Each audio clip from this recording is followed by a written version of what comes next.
దేశంలో సంస్కరణలు తెచ్చిన మొదటి వ్యక్తి నేనే అన్నారు. ఏపీ సీఎం చంద్రబాబు నా విజయంతోనే ఐటీ రంగంలో హైదరాబాద్ అభివృద్ధి చెందిందన్నారు. ఇక ప్రజల అభివృద్ధి కోసం పాలసీలు తీసుకురావాలి అన్నారు. అండ్ నన్ను ప్రజలు ఒక్కసారి ఓడించారు అన్నారు చంద్రబాబు. ఈ దేశంలో రిఫార్మ్స్ తీసుకొచ్చిన వ్యక్తుల్లో మొదటి వ్యక్తి నేనే. పవర్ సెక్టర్ రిఫార్మ్స్ తీసుకొచ్చాం. ఫస్ట్ రెగ్యులేటరీ కమిషన్ కూడా పెట్టాం. ఫస్ట్ రెగ్యులేటరీ కమిషన్ దాంతోనే మీరు చూస్తే first power project Jegurupadu by GVK, first airport Hyderabad greenfield, first flight Dubai to Hyderabad Emirates.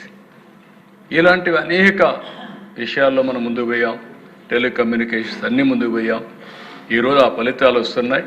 మీరు శాశ్వతంగా ఎమ్మెల్యేలుగా ఉండాలంటే పనులు చేయడం ఎంత ముఖ్యమో ప్రజలతో అనుసంధానం కావడం కూడా అంతే ముఖ్యం. అది చేస్తే ప్రజలు ఎప్పుడు మనతో ఉంటారు.